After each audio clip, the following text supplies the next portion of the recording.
Hello, my Hobbity friends. We have a fun video for you today, potentially. That's this patch notes for the Tales of the Shire. I did a recent video on my main channel where I reviewed the Switch version of the game. Had a lot of fun with it. I did, that review was a lot of fun to make, but the game itself, perhaps not as much fun. It does have a lot of flaws. And I'm really pleased to see these patch notes because it seems like some good progress is being made to improve the game. So let's just go over them because it's actually pretty fun to read. Some of the more charming patch notes I've experienced, which is fun. So console patch notes version 1.0.1.0 with sunflower and sunflower and like, what is this, like a little sprout emoji. Nintendo Switch. We've made some changes to improve saving stability so that your save files are tucked away safe and sound like a well-packed picnic basket. You see what I mean? That's very twee of them to write it like that. It seemed that the spinach scenes weren't too fond of being planted. We've coaxed them back. We've coaxed them back. Can't say that freaking word. We've coaxed them back so they're ready to sprout when the time is right. A number of hobbits wrote in with matters of grave concern, becoming blocked from playing after the game began to stutter, then crashed altogether. Not the sort of thing we take lightly in Bywater. The volume in handheld mode has been gently lifted. No need to strain your ears wherever you go. I had noticed this, that the handheld mode audio was pretty low. So that's a good change. Nice quality of life thing. Good news for hobbits with an ear for a good song. Music now resumes properly after a new day begins. Okay, I don't know if I noticed that, but interesting. Good, I guess. Some hobbits were getting stuck inside their floors after rearranging their bedroom furniture. Worry not, hobbits can now tidy their room without any unexpected adventures. That's a bug I didn't encounter, but good it's fixing. Good job. The fishing line tension indicator, quite the mouthful, now visually reacts to said tension just as it should. Okay. Yeah, I thought fishing was a little weird, so that's a nice change. The old East Road was always a fine, well-worn path, but we've given it a fresh brushing up with improved terrain textures. Not bad. No more interruptions from poorly mannered streaming delays during shared meals. Okay. Hobbits found they could clip through a slope behind a river near Delphinum's tree. Nobody has a want for passing through the earth itself. I did notice this. This is in the video. You can see it. I think I showed that clip a couple times. It was kind of bad. So that's cool. Before an event as full of good food and good cheer as the Bywater Festival, one really just wants to have a good long nap. Unfortunately, some hobbits simply found themselves unable to settle in for a pre-festival slumber. Okay. Some rooms remained stubbornly locked even after reaching a level 10 relationship with Willow. Hobbits had knocked and nudged to no avail. Okay. A bug was causing Nora and Fosco to not show up to a shared meal.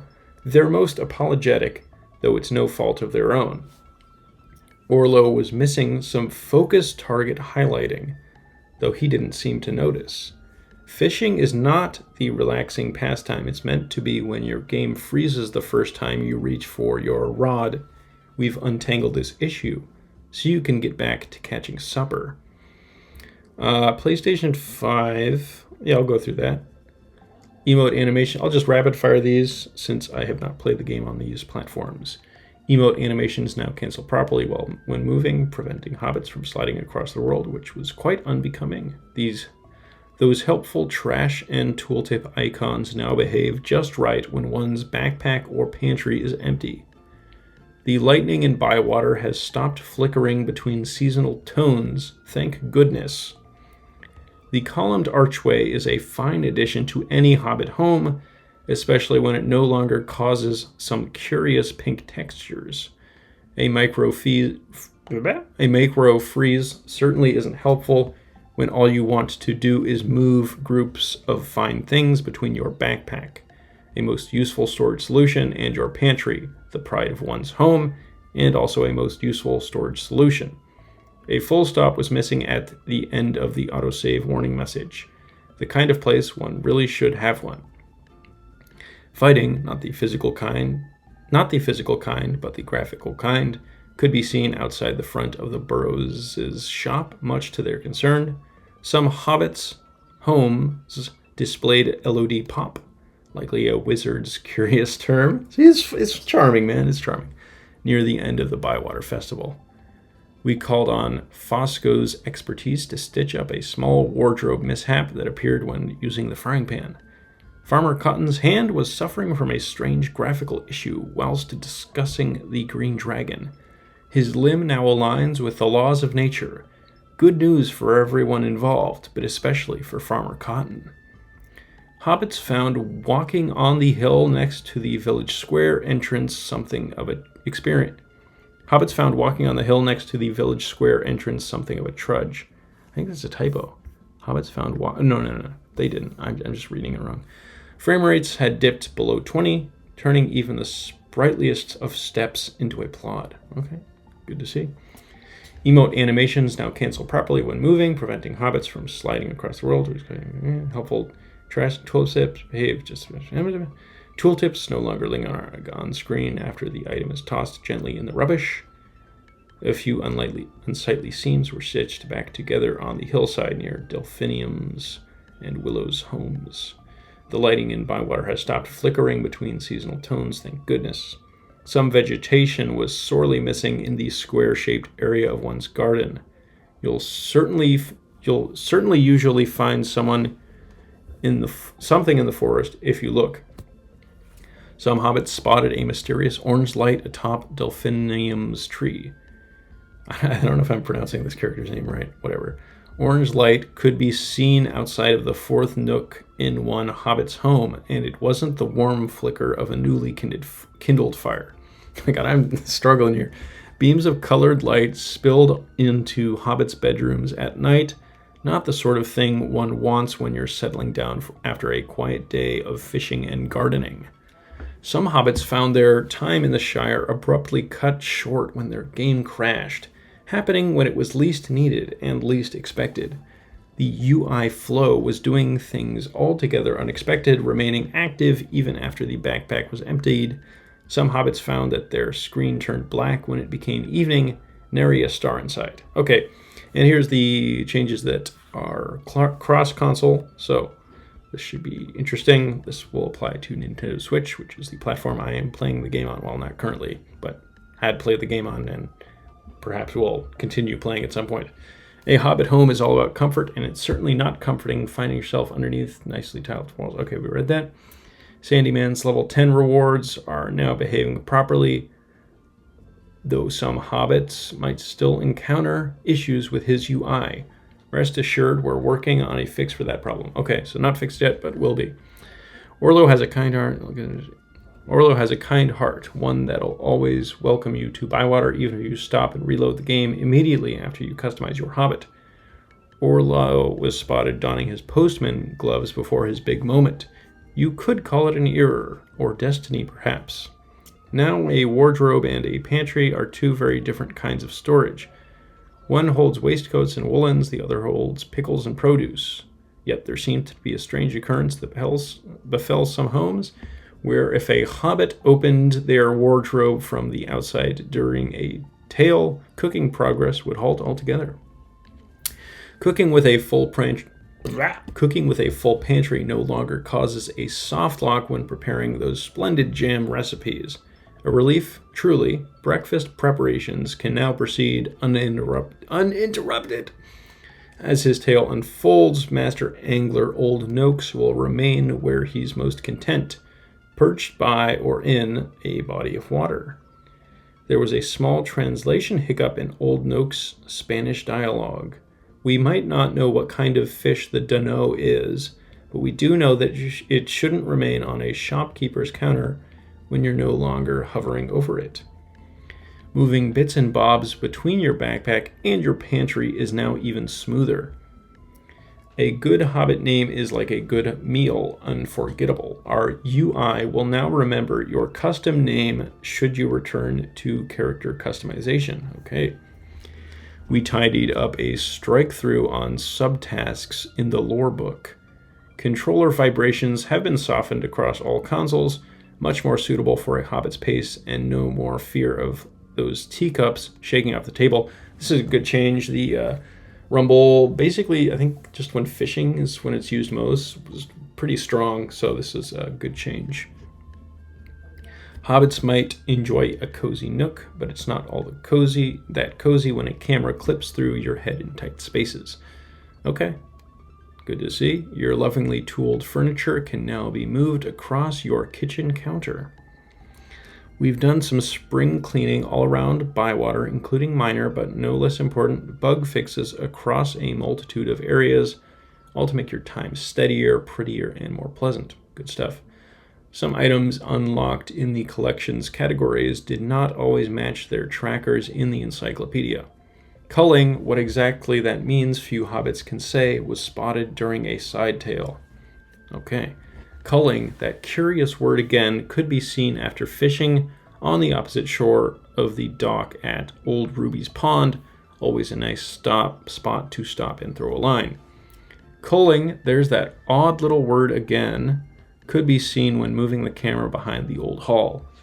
Hazelnuts on the ground were smaller than on the trees, a most peculiar nut development. The snow is beautiful here, but a bit of a nuisance when it's inside your home. Rest assured, you won't see any more flakes falling above your furniture. Locked neighbors were displayed after unlocking particular ingredients in the preference section of the encyclopedia. Truth be told, they were never truly locked, only waiting for their friendships to take root and grow. While in decoration mode, some hobbits found themselves stuck at a closed, uncooperative door in the first expansion. Some items within the decoration menu were missing some fairly important highlights in the decoration menu. The specific combination of opening the storage menu during decoration mode while in a secondary venue was causing a muddle.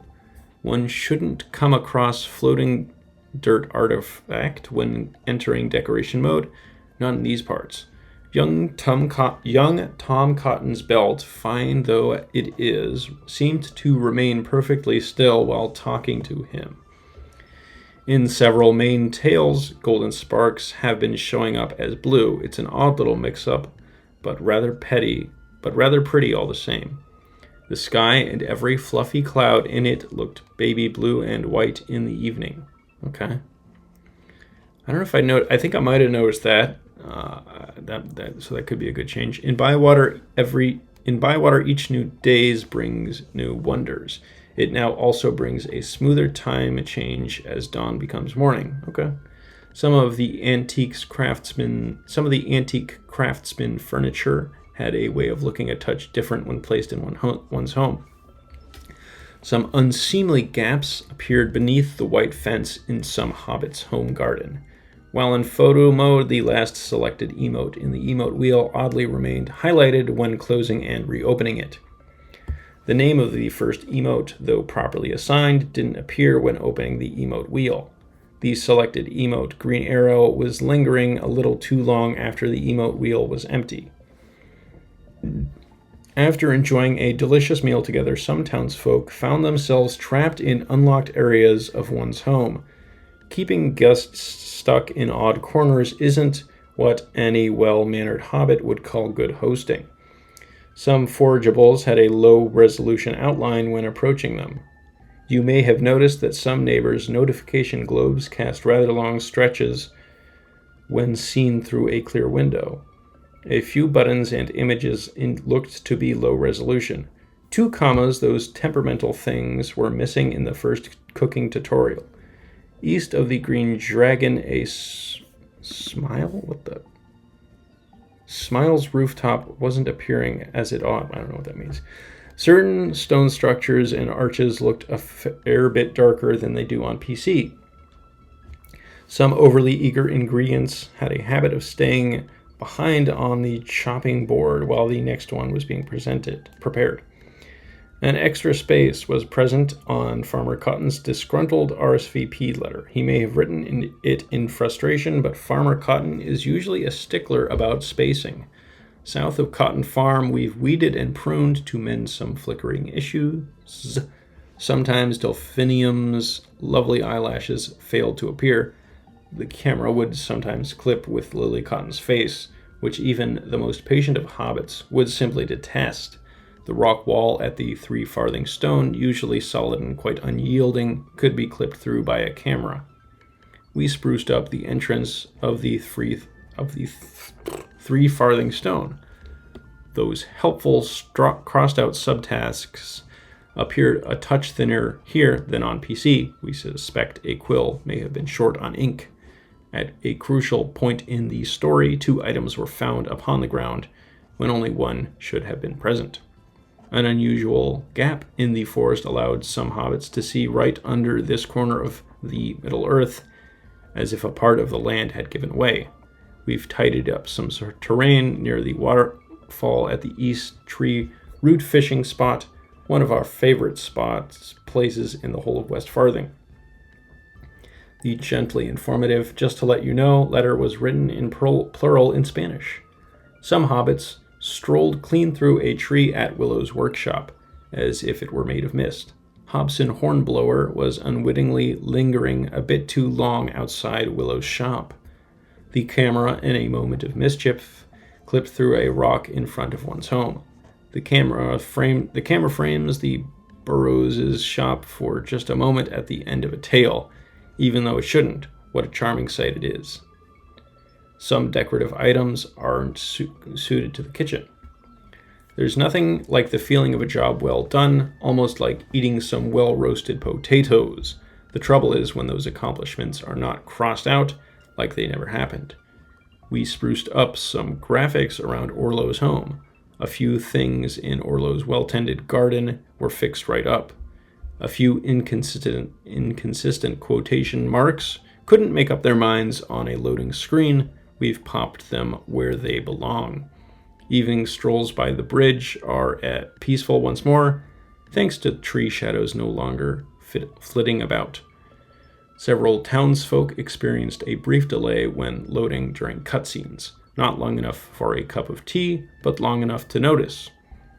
The large circular wood was slightly misaligned in a window near the chicken trough. The stone wall at Ladle's Jetty, named after Bywater's most beloved and well-dressed duck, has had some tending. We've given a few things around the village square a good going over with a brush and some polish. For those who appreciate tidy lines, it's been a bother getting one's home to feel just right when the floor patterns face a different direction in the halls between rooms. The old broken tower next to the stone bridge had a spot of shadow-lawed pop-up. When feeling weary, some hobbits found their heads clipped right into each during a shared meal, enough to make one feel all the more weary. The camera seemed to have up and got with a mind of its own when placed at certain angles. Uninvited low-quality texture showed itself during an enjoyable discussion with Farmer Cotton. The frame's corners were displayed before the shrinks, which is just a fancy way of saying things weren't going as they should. Even after a friendly conversation was finished with a polite tap of the goodbye button, previous dialogue options lingered like an uninvited guest. Large squares of ground cover had gone missing around some hobbits. A few typos were found in the description for radishes in the encyclopedia, of all places. Moving nice, delicious things from one's pantry to backpack made them vanish. Null exceptions occurred when hobbits selected for specific, rather charming wall assets. A strange cube was causing a bit of a stir in the Shire. Man, that's like, come on, man, that's kind of cool, actually. Certain patches of land seemed to be missing proper grass detail, an unusual sight in the countryside. A soft lock was triggered by cooking while having one's backpack and pantry completely filled. not enjoyable when you care for such things. A grove of white trees behind Delphinium's home were suffering from an unfortunate issue with their lauds. Andy and Louisa were missing from the game's credits, which was terribly rude. A few hungry guests showed some texture streaming while starting a shared meal. The terrain and the grass had some mismatched colors. That's not how things usually go in these parts. A cooking club mission had some incompletable instructions, like trying to follow a recipe written by a distracted Took. Controller prompts, perhaps out of forgetfulness, had a habit of repeating themselves when hobbits held a tool and struck up a conversation. Bushes could be seen while decorating, not that one doesn't appreciate some nice foliage. We've done some tidying of the platform branch, fixing up some hair, masking and restoring those clever keyword changes to reduce memory. Some hobbits can move their camera inside themselves or any NPC to show the inside of their heads. A bit horrifying, really. I did this a couple times. It was kind of fun. Selecting some ingredients duplicated them on the cooking table. It may sound blasphemous, but sometimes a hobbit just wants the right amount of rhubarb for the pie, no more, no less. A handful of vegetables you were cooking continued to undulate as though they were in a gentle breeze, which was unsettling. The dwarven mended mixing bowl seemed to be lingering at Neffy's forge. We don't blame it, though. There's not a soul in the Shire who doesn't think kindly of Neffy. Best to be inside when choosing some stylish attire. You can no longer open your wardrobe from outside your home. Even the Shire welcomes a little rain. It makes things bloom, after all. Rainy days are forecast to return between years 3 and 5. Oh, that's funny. It stopped raining between years 3 and 5, I guess. Damn, okay. At the Green Dragon, the camera was poking its nose where it shouldn't, slipping through walls near the dining table. Daisy Took was looking not like herself, all because of a few missing particles. We've had our tools out for some helpful shelf placement fixes. Okay. Was this article helpful? I'll say yes. Oh, I'm not going to sign into the private division website, I'm afraid to say. So yeah.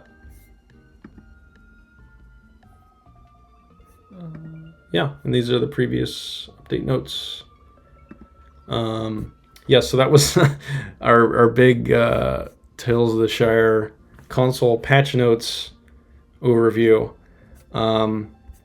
Yeah, just really charming. I haven't really seen that many companies go this all out with their patch notes. It does show passion, again, from the developers, which I mentioned in my review. It's clear that the people making the game really were looking to make the best game possible, and just it didn't quite work out in a couple ways, which dragged the experience down. But great to see these changes are being made.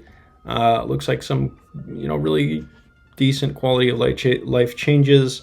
I think for me to actually return to the game to check out these changes, I'm going to need a little bit more new stuff to do in the game.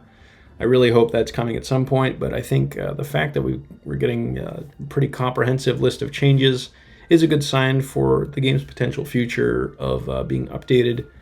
So yeah, this is just really good to see. I do hope to see some performance and visual upgrades to the game in the future, and I hope we don't have to wait too long.